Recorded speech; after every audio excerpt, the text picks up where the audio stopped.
आपण third paper मधलं सत्यापन व मूल्यांकन, स्थिर संपत्तीचे सत्यापन, संपत्ती व देयतांचे सत्यापन व मूल्यांकन हा चॅप्टर बघत आहोत। त्याच्यात आपण काल सत्यापनाचा अर्थ बघितलेला आहे। आज आपण मूल्यांकनाचा अर्थ बघूया। मूल्यांकन म्हणजे काय? ताळेबंदात दर्शवलेली संपत्ती व देयता कोणत्या मूल्यावर दर्शविणे उचित होईल हे निश्चित करणे म्हणजेच मूल्यांकन होय। म्हणजे ज्यावेळेस अंकेक्षक अंकेक्षणाचं कार्य करत असतो त्यावेळेस तो जेव्हा ताळेबंदाची तपासणी करत असतो त्यावेळेस ताळेबंदात दर्शविण्यात आलेली संपत्ती व देयता उचित मूल्यावर दर्शविलेली आहे, त्याचं योग्य मूल्य दर्शवण्यात आलेलं आहे याबद्दल अंकेक्षकाने खात्री करून घेणे अत्यंत आवश्यक आहे। संपत्ती व देयतांचे मूल्य वाढवून किंवा कमी करून दाखवण्यात आलेले नाही याबद्दल अंकेक्षकाने खात्री करून घेणे अत्यंत आवश्यक आहे। कारण की समजा हे मूल्य चुकीचं असेल, कमी किंवा जास्त दाखवलेलं असेल तर ताळेबंद व्यवसायाची योग्य आर्थिक परिस्थिती दर्शवू शकणार नाही आणि त्यामुळे ज्या हेतूने लेखे लिहिण्यात आलेले आहे, अंतिम लेखे तयार करण्यात आलेले आहे, तो हेतू पूर्ण होऊ शकणार नाही। म्हणून संपत्ती व देयतांचे मूल्यांकन योग्य प्रकारे केले आहे किंवा नाही हे तपासणे हे अंकेक्षकाचे प्रमुख कार्य आहे। ताळेबंदात दर्शविण्यात आलेली संपत्ती व देयता कोणत्या मूल्यावर दर्शविणे उचित होईल हे अंकेक्षकाला ठरवावे लागत असते। अंकेक्षकाच्या या कार्यालाच आपण मूल्यांकन करणे असं म्हणत असतो। मूल्यांकन करत असताना कोणते मूल्य योग्य आहे, कोणते मूल्य दर्शविणे योग्य होईल याबद्दल अंकेक्षकाला संपूर्ण ज्ञान असेलच असं नाही आहे। कारण की ज्यावेळेस आपण व्यवसायाचा विचार करतो तर व्यवसायामध्ये विविध प्रकारची संपत्ती आणि देयता असते आणि या संपत्ती व देयतांचं संपूर्ण ज्ञान त्या अंकेक्षकाला असेलच असं नाही। त्यामुळे या संपत्ती व देयतांचे मूल्यांकन करत असताना तो तज्ञ व्यक्तीची मदत घेऊ शकतो किंवा मग एखाद्या जबाबदार अधिकाऱ्याकडनं हे मूल्य उचित आहे याबद्दल तो प्रमाणपत्र घेऊन आपलं मूल्यांकनाचं कार्य करू शकत असतो।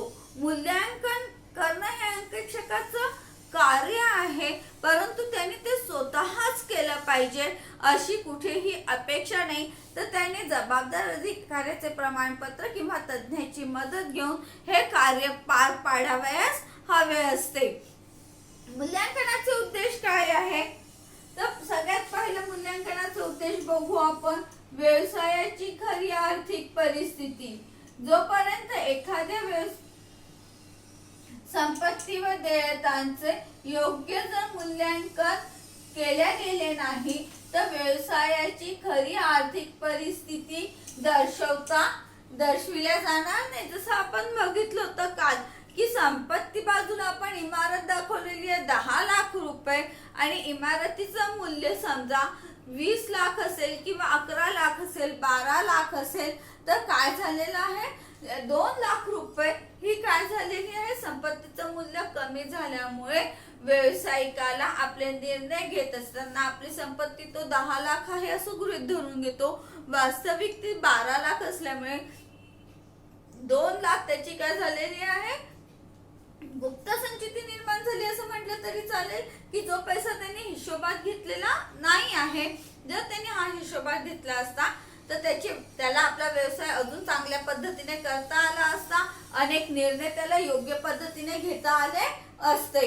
म्हणजे संपत्ती आहे त्याच्यापेक्षा जर तुम्ही दाखवली तर तुमचं व्यवसायाचं नुकसान होतं।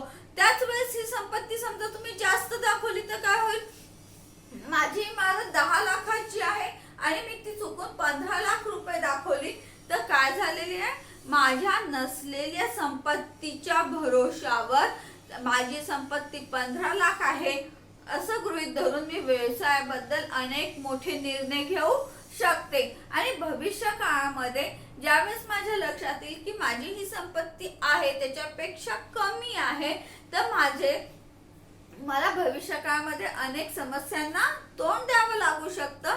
जसं आपण एक विचार केला की मी आज मार्केटमध्ये गेली, मला माहिती आहे माझ्या पर्समध्ये 100 रुपये आहे आणि मी त्याप्रमाणे व्यवहार करत आहे, बरोबर आहे ना.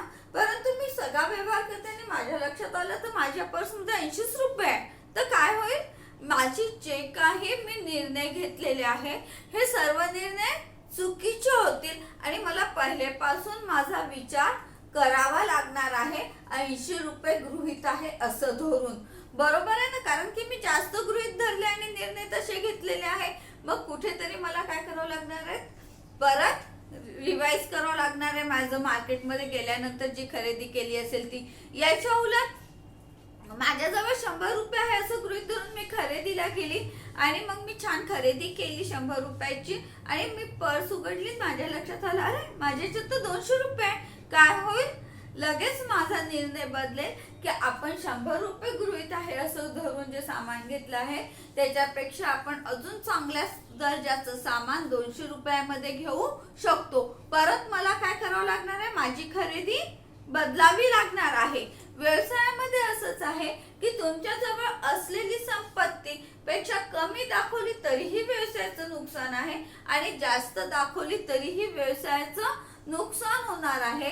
कारण की कमी संपत्ती गृहीत धरून जेव्हा तुम्ही व्यवहार करता तेव्हा तुमचा पैसा जो आहे तो कसा झालेला आहे, डेड मनी आहे, जो हिशोबातच घेतलेला नाहीये असा तो पैसा होतो.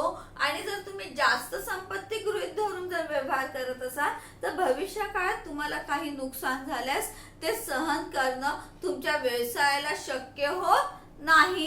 कारण की तुम्ही विचार केलेला वेगळा असतो आणि प्रत्यक्ष तुमच्या जवळ असलेली संपत्ती वेगळी असते.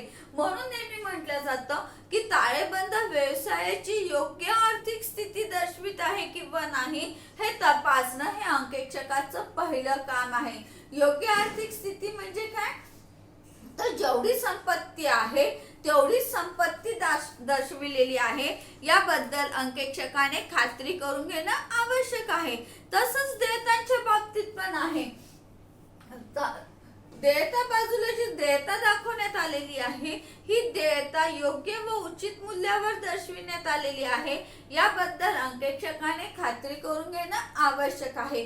म्हणजे देयता वाढवूनही दाखवलेली नाहीये आणि कमी पण दाखवलेली नाहीये याबद्दल अंकेक्षकाने खात्री करून घेणं आवश्यक आहे. जसं आपण संपत्तीच्या बाबतीत बघितलं तसंच आपण देयतांच्या बाबतीत बघू शकतो. समजा जर देयता कमी दाखवल्या गेली तर काय होईल, जसं माझ्यावर कर्ज आहे 15 लाख रुपये आणि चुकून मी हे कर्ज 10 लाख रुपये दाखवलं तर काय होईल, माझ्यावरचं कर्ज 5 लाख रुपयांनी कमी आहे असं मी गृहीत धरेल. म्हणजेच मी काय म्हणेल 10 लाख रुपये कर्ज आहे माझ्यावर आणि त्यानुसार मी माझ्या व्यवसायाचे निर्णय घेत जाईल.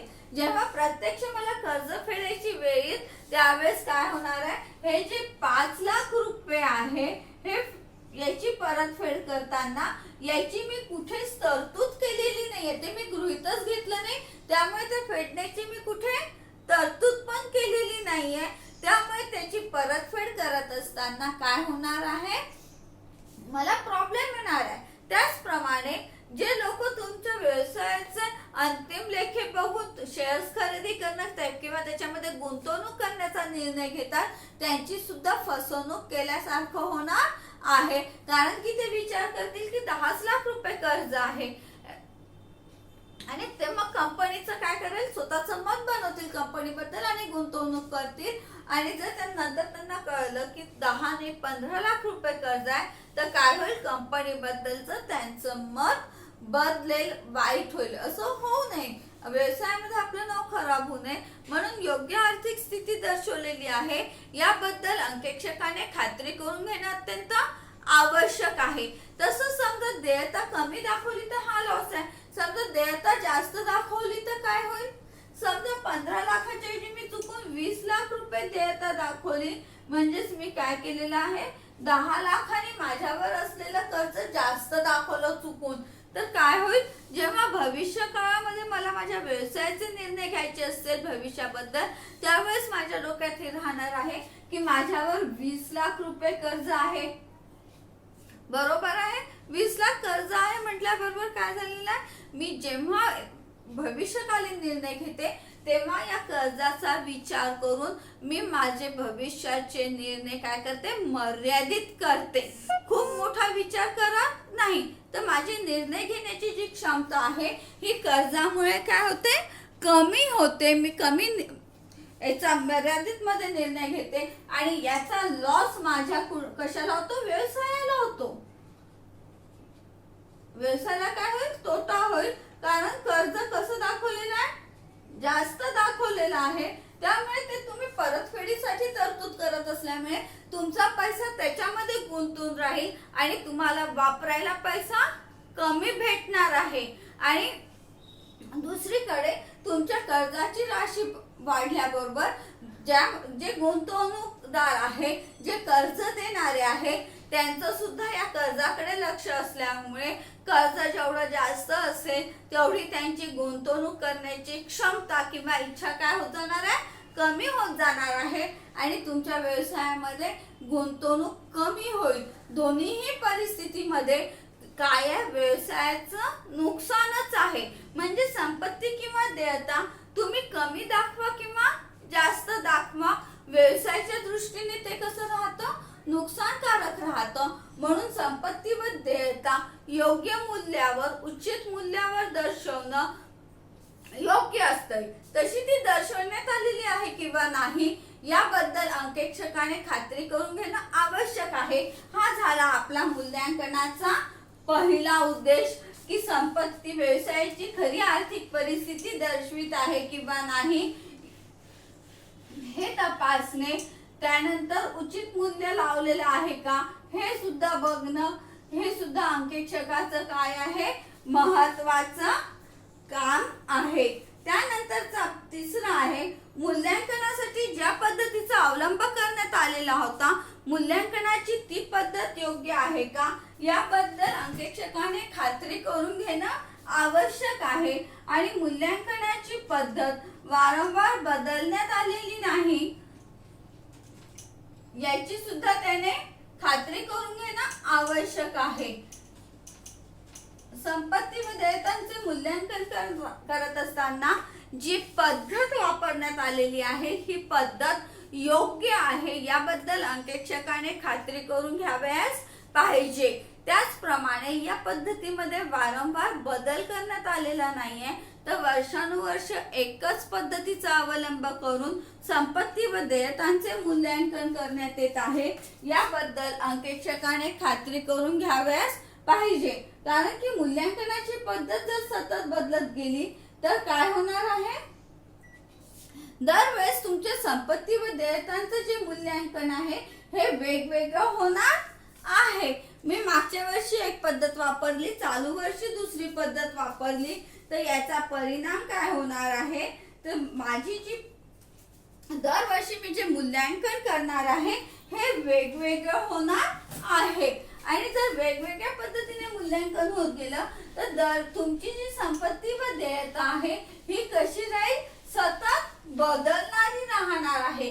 असं होऊ नये, तर मूल्यांकनाच्या एकाच पद्धतीचा उपयोग करून मूल्यांकन करण्यात आलं आहे याबद्दल अंकेक्षकाने खात्री करून घेणं अत्यंत आवश्यक आहे. हे झाले आपले मूल्यांकनाचे उद्देश. त्यानंतर आपण बघूया सत्यापन व मूल्यांकनातील फरक. सत्यापन आणि मूल्यांकनातील फरक. तुम्हाला परीक्षेमध्ये फरक विचारला जातो, त्यामुळे हे फरक आपल्याला लक्षात घ्यायचे आहेत, महत्वाचे. कमीत कमी आपल्याला 4 ते 5 फरक तरी लिहिता आले पाहिजे परीक्षेमध्ये. पहिला काय आहे, पहिला आहे आपण अर्थ बघू. सत्यापनाचा अर्थ काय आहे, ताळेबंदात दर्शवलेली संपत्ती व देयता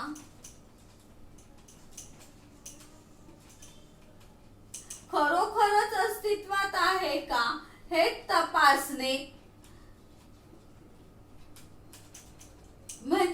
सत्यापन होय. खरोखरच ती संपत्ती व देयता अस्तित्वात आहे का हे तपासणे म्हणजे सत्यापन होय. म्हणजे जसं आपण म्हटले कम्प्युटर आणलेला फर्निचर घेतलेलं आहे, तर ते कम्प्युटर फर्निचर यंत्रसामुग्री खरोखरच व्यवसायामध्ये अस्तित्वात आहे याबद्दल अंकेक्षकाने खात्री करून घेणं अत्यंत आवश्यक आहे.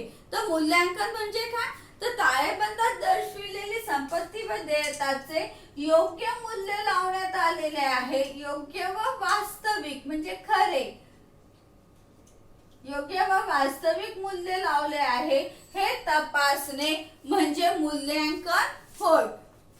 याच्यामध्ये आपण ती वस्तू खरोखर अस्तित्वात आहे का शोधतो, तर याच्यामध्ये त्या वस्तूचं मूल्य खरंच लावलेलं आहे का, खरं म्हणण्यापेक्षा योग्य मूल्य लावलं आहे का याची तपासणी मूल्यांकनामध्ये केल्या जाते. त्याच्यानंतर आपण दुसरं बघू उद्देश. याच्यामध्ये सत्यापनाचा उद्देश काय आहे, तर तेच की जी संपत्ती दाखवलेली आहे ती वास्तविक आहे, खरोखरच आहे आणि ती व्यवसायाच्या मालकीची आहे याबद्दलची खात्री करून घेणं हे संपत्तीच्या सत्यापनाचा उद्देश आहे. तर ताळेबंदात दर्शविलेले संपत्ती व देयता योग्य मूल्यावर दर्शवण्यात आलेले आहे किंवा नाही हे तपासणं हा कशाचा उद्देश आहे, मूल्यांकनाचा उद्देश आहे. मूल्यांकनामध्ये आपण प्रत्येक वेळेस काय तपासणार आहोत, मूल्य बरोबर लावलं आहे का तपासणार आहोत. तर सत्यापनामध्ये ती संपत्ती खरोखरच अस्तित्वात आहे का याची खात्री अंकेक्षकाला करून घ्यायची असते. सत्यापन ही कशी आहे, तिसरा महत्वाचा मुद्दा व्यापकता. सत्यापनाचं कार्य कसं आहे, व्यापक आहे. म्हणजे सत्यापन करत असताना मूल्यांकनाचं कार्य करावंच लागतं. सत्यापनामध्ये मूल्यांकनाचा अंतर्भाव होत असतो. म्हणजे सत्यापनाचं कार्य करत असताना मूल्यांकनाचं कार्य हे अंकेक्षकाला करावंच लागतं. परंतु ज्यावेळेस मूल्यांकन केलं जातं त्यावेळेस सत्यापनाचं कार्य केलंच पाहिजे असं कुठेही म्हटलेलं नाहीये किंवा मूल्यांकनामध्ये सत्यापनाच्या कार्याचा समावेश होत नाही असं म्हटलं तरीही चालू शकते. मूल्यांकन हे स्वतंत्रपणे केलं जातं, परंतु सत्यापन करत असताना मूल्यांकन करणं अत्यंत आवश्यक आहे. मूल्यांकनाशिवाय सत्यापनाचं कार्य पूर्णच होऊ शकत नाही. त्यानंतरचा मुद्दा आहे कर्तव्य. सत्यापन करणे हे अंकेक्षकाचं कर्तव्यच आहे. म्हणजे त्याचं ते कामच आहे की ज्यावेळेस तो अंकेक्षणाचं कार्य करत असतो त्यामुळे ताळेबंदात दर्शवलेली संपत्ती खरोखरच अस्तित्वात आहे किंवा नाही हे तपासणे हे अंकेक्षकाचं काय कर्तव्य आहे. परंतु मूल्यांकन करणे हे अंकेक्षकाचं कार्य पण कर्तव्य नाही. म्हणजेच काय, तर तो एखाद्या जबाबदार अधिकाऱ्याचं तसं प्रमाणपत्र घेऊ शकतो की ताळेबंदात दर्शवलेली संपत्ती व देयता योग्य मूल्यावर दर्शवलेली आहे, त्याचं मूल्य उचित लावण्यात आलेलं आहे असं प्रमाणपत्र त्यांनी जबाबदार अधिकाऱ्याचं घेतलं तरीही त्याचं मूल्यांकनाचं कार्य संपू शकतं. किंवा मग त्याला जर गरज वाटत असेल तर तो एखाद्या तज्ञ व्यक्तीची नेमणूक करू शकतो आणि या तज्ञ व्यक्तीकडून तो मूल्यांकनाचं कार्य करून घेऊ शकतो.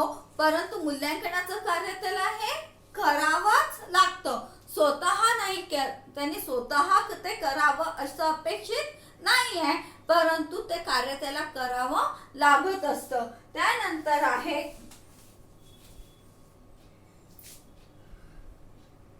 लबाडी शोधणे. आपलं पहिलं हे झालं, दुसरं झालं, तिसरं झालं, चौथं झालं, पाचवं आहे आपलं लबाडी शोधणे.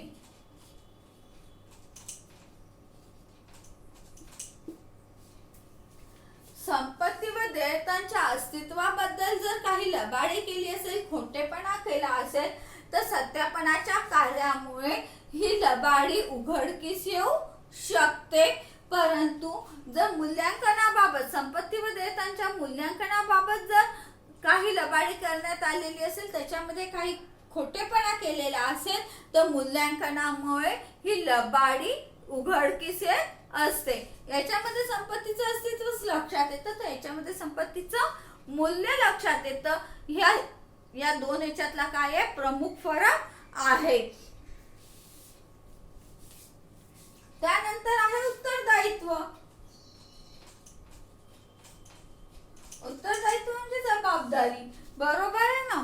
सत्यापन करणे हे अंकेक्षकाचं कार्य आहे, त्यामुळे त्या कार्यासाठी त्याला जबाबदार धरलं जातं. या कामामध्ये त्याने कुठेही हयगय केली तर त्याची संपूर्ण जबाबदारी ही अंकेक्षकावर येत असते. सत्यापनासोबत मूल्यांकन करत असताना अंकेक्षक स्वतः मूल्यांकन करत नाही, तर तो जबाबदार अधिकाऱ्याचं प्रमाणपत्र घेतो किंवा तज्ञ व्यक्ती नेमून त्याच्याकडनं तो प्रमाणपत्र घेत असल्यामुळे याबाबतची त्याची जबाबदारी तुलनेने कशी आहे, कमी आहे. हे त्याचं कार्य आहे पण कर्तव्य नाही, म्हणजे त्यांनी ते स्वतः करावं अपेक्षित नसल्यामुळे समोरच्या व्यक्तीचं प्रमाणपत्र घेऊन त्याची जबाबदारी कशी होते, मर्यादित स्वरूपाची होत असते. हे झालं आपलं सत्यापन व मूल्यांकनामध्ये फरक, जो परीक्षेमध्ये आपल्याला विचारला जात असतो. त्यानंतरचा मुद्दा आपण घेऊया. इथपर्यंत लक्षात आलं? दोन याच्यातला फरक तुम्हाला काही अडचण आलेली आहे का? त्यानंतर आपण पुढचा मुद्दा घेऊया.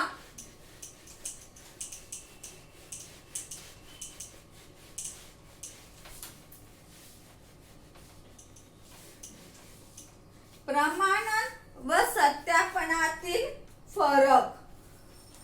पुढचा मुद्दा कुठला आहे आपला? प्रमाणन व सत्यापनातील फरक.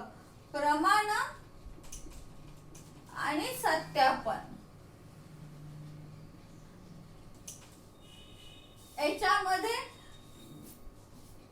लेखा पुस्तकात नोंदवलेले जे व्यवहार आहे त्याची कागदपत्रांच्या सहाय्याने तपासणी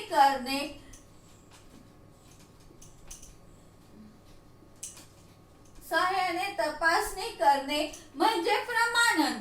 तर ताळेबंदात दर्शवलेली संपत्ती व देयता खरोखरच अस्तित्वात आहे का हे शोधणे म्हणजे सत्यापन होय. दोन गोष्टींमध्ये फरक आहे. जसं मी म्हटलं की मी एक टीव्ही घेतलेला आहे व्यवसायासाठी, तर हा टीव्ही जर खरेदी केलेला असेल तर या टीव्हीच्या खरेदीची जी काही पद्धत असेल ही पूर्ण पद्धत मला काय करावी लागणार आहे, तपासावी लागणार आहे.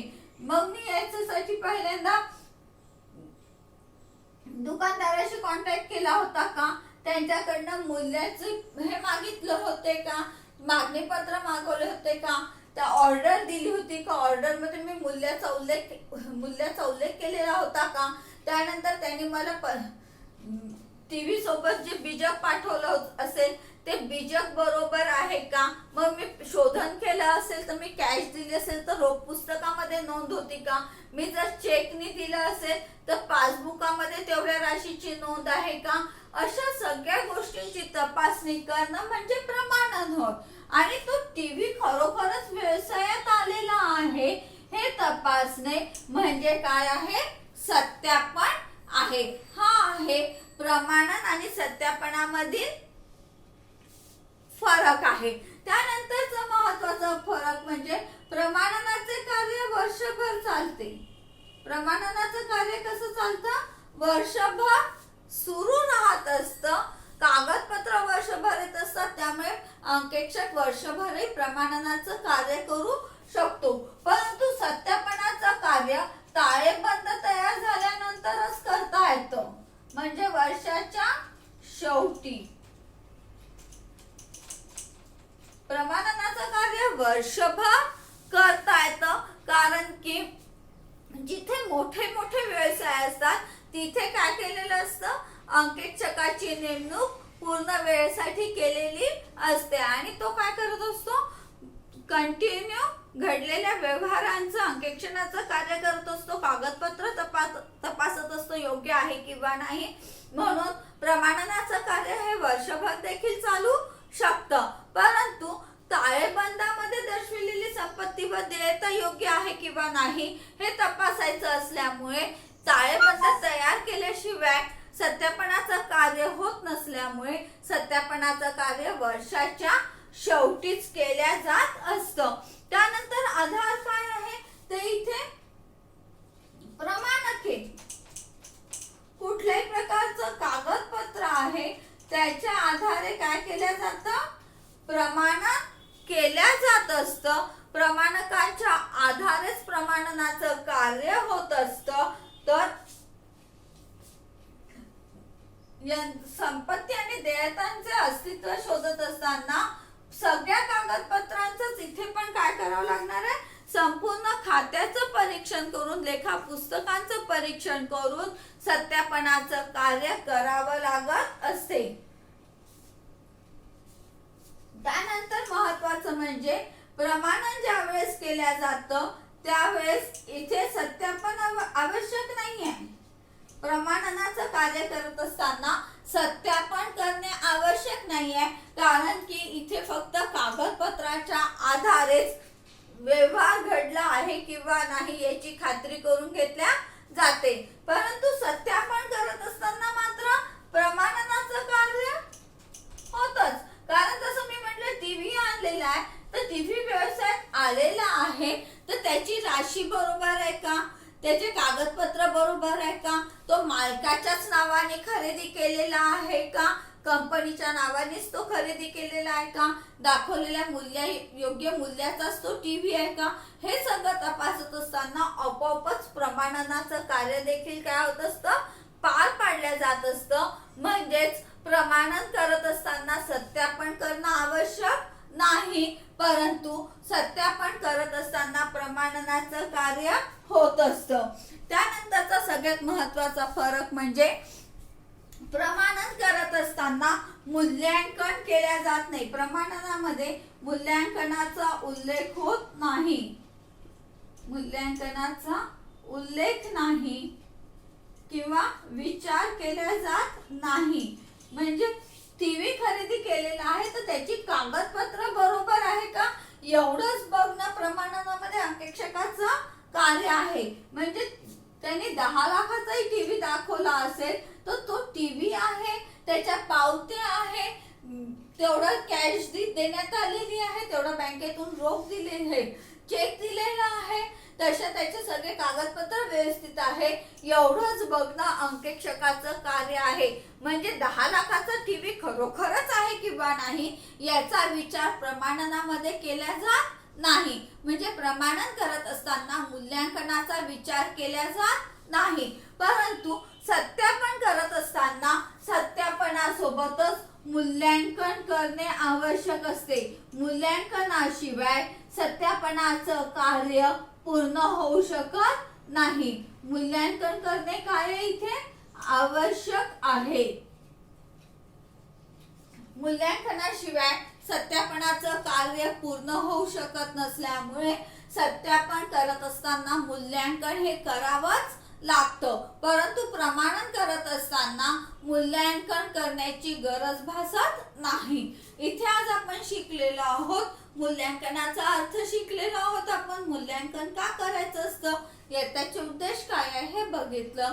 त्यानंतर सत्यापन आणि मूल्यांकनाचा फरक आणि प्रमाणन आणि सत्यापनातला फरक आज आपण या चॅप्टर मध्ये, या पिरियड मध्ये शिकलेलो आहोत. बाकीचं आपण उद्या बघूया.